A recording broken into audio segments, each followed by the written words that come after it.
សួស្តីអ្នកទាំងគ្នាវិលត្រឡប់មកជួបគ្នាជាមួយនឹង clip ថ្មីបាទថ្ងៃនេះដែរគឺខ្ញុំមកបង្ហាញពីរបៀបប្រើប្រាស់កម្មវិធី ASA Group PLS Super App ជាដំបូងយើងចូលទៅកាន់ ASA Group PLS Super App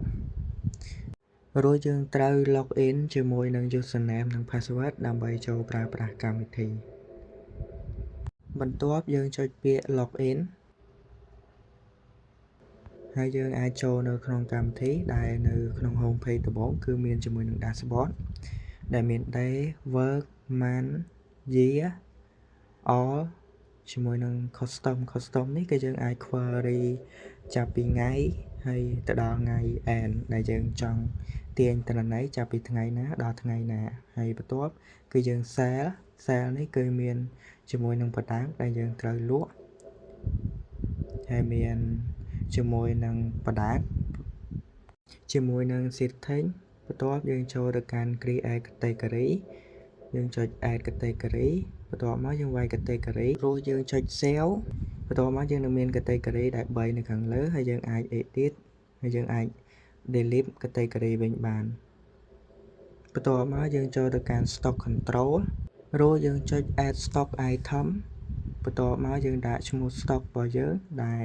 យើងទិញ stock ចូលអីគឺយើង input stock នឹងមកហើយបន្ទាប់មកគឺចំនួននេះយើងគិតជាចំនួនដបឬក៏ជាចំនួនកំប៉ុងបន្ទាប់យើងចុច update ហើយយើងនឹងមានចំនួន stock ដែលយើងអាច edit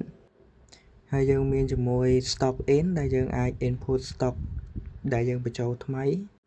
បន្ទាប់មកយើងចូលទៅកាន់ custom receipt បន្ទាប់មកយើងឈូស logo យើង allow ហើយបន្ទាប់មកយើងរើសរូបភាព logo company របស់យើងមកហើយរូបភាព logo របស់យើងជា file PNG file គ្មាន background ហើយសម្រាប់ខាងក្រោមនេះគឺយើងអាចកែឈ្មោះជាមួយនឹង email លេខទូរស័ព្ទហើយនឹង address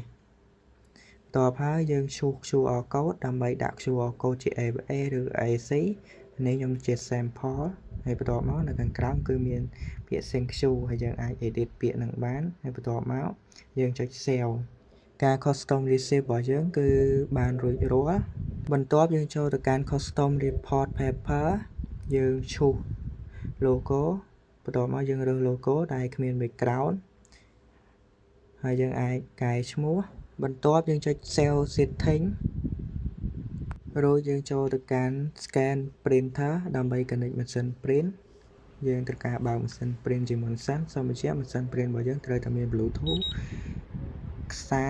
ឬក៏អ៊ីនធឺណិតដើម្បីអាច connect នៅ3 option នឹងបានបន្ទាប់យើងចូលមក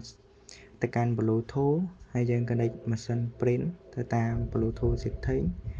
យើងឃើញឈ្មោះម៉ាស៊ីន print របស់យើងចុច connect ហើយលេខកូដវាជាទូទៅ04ដើមអញ្ចឹងយើងចុច connect មកពេល connect រួចរាល់ហើយយើងចូលទៅកាន់ app របស់យើងចុច scan ចុច allow តោះមកនឹង load ឈ្មោះម៉ាស៊ីន print របស់យើងនៅខាងលើហើយយើងចុច save មកបន្ទាប់មកយើងចូលទៅការតេស្តម៉ាស៊ីន print យើងចូលទៅតេស្ត print បន្ទាប់មកយើងរកតេស្តហើយយើងនឹងឃើញกระดาษចេញពីម៉ាស៊ីន print របស់យើងបានន័យថាការ connect print របស់យើងគឺ success យើងចូលទៅកាន់ daily report ដែលជាការ report ការលក់ប្រចាំថ្ងៃហើយយើងអាច print ជាប្រភេទกระดาษ A4 បានដែលមានជាការ total ការលក់ប្រចាំថ្ងៃរបស់យើងជាមួយនឹងមុខទំនិញហើយនឹងចំនួនការទិញលក់ជាក់ស្ដែងហើយមានការលក់ប្រចាំសប្តាហ៍ប្រចាំខែនិងប្រចាំឆ្នាំអញ្ចឹងចូលការលក់ប្រចាំឆ្នាំយើងអាចដូចគ្នាយើងអាច print ជាមួយនឹងกระดาษ A4 ជាមួយនឹងការលក់ប្រចាំឆ្នាំយើងសរុបនៃប្រចាំឆ្នាំយើងលក់បានប្រមាណ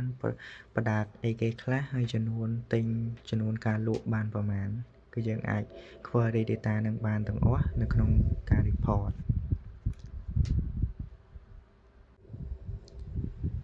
បន្ទាប់មកនៅក្នុង app ក៏មាន information account ជាមួយនឹងការ log out ហើយមាន about អំពី SA group ជាមួយនឹង contact រួចយើងចូលមកប្រដាប់យើងចុច add ប្រដាប់យើងវាយឈ្មោះប្រដាប់របស់យើងចង់លក់អីគេខ្ញុំ sample នេះ sting yellow ហើយជាមួយនឹងតម្លៃ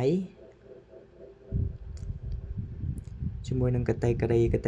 ភេទអីគេគឺ string អញ្ចឹងយើងដាក់មកហើយជាមួយនឹងការឈ្មោះរូបភាពអញ្ចឹងយើងរើសរូបភាពមកហើយបន្ទាប់មកយើងលេង stock ហ្នឹងគឺយើងលេងជាមួយនឹង string yellow ដែរមកហើយយើងចុចបូក1ការលេង stock នេះគឺដើម្បី count ចំនួន stock ហើយយើងចុច add ហើយខ្ញុំសូមធ្វើការ add product មួយទៀតហើយយើងអាចបាយឈ្មោះ product មកខ្ញុំបាយជា Milty ម្ដងហើយបន្ទាប់មកយើងដាក់តម្លៃជាមួយនឹង category ជាប្រភេទតែហើយយើងឈ្មោះរូបភាពមក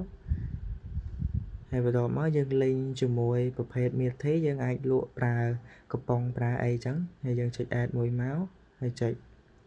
ជាមួយនឹង add បន្ទាប់មកគឺយើងនឹងឃើញបណ្ដារបស់យើងដែលយើងបានបង្កើតរួចយើងបញ្ចូលមក cell ដើម្បីធ្វើការលក់ product ហ្នឹងដែលជា system ហើយយើងចុច add to category រួចហើយយើងចុច confirm card ចុច check out ហើយនៅកន្លែងនេះគឺយើងមាន cash ដុល្លារហើយខ្មែរសម្រាប់ភ្ញៀវដែលឲ្យលុយក្រៅមកបើភ្ញៀវឲ្យដុល្លារយើងអាច input តម្លៃដុល្លារមកនិង count ចំនួនដកលុយអាប់ឲ្យភ្ញៀវវិញហើយអញ្ចឹងលុយខ្មែរក៏ដូចគ្នាដែរគឺយើងវាយចំនួនមកបន្ទាប់មកនឹងលុយអាប់ឲ្យភ្ញៀវវិញប្រហែលយើងអាចអាប់ឲ្យភ្ញៀវវិញហើយកន្លែង QR នេះភ្ញៀវ pay តាម QR យើងចុច confirm and pay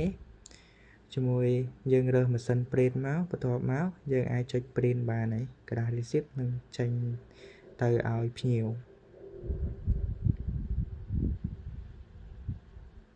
បន្ទាប់យើងចូលមកកាន់ dashboard នឹងឃើញទិន្នន័យការលក់របស់យើងហើយនៅក្នុង dashboard នេះដែរពេលដែល stock យើង load នឹង load ឲ្យយើងអាច check ទៅមើល stock បានហើយវីដេអូមួយនេះគឺមានតែប៉ុណ្្នឹងទេសូមអរគុណសូមជម្រាបលា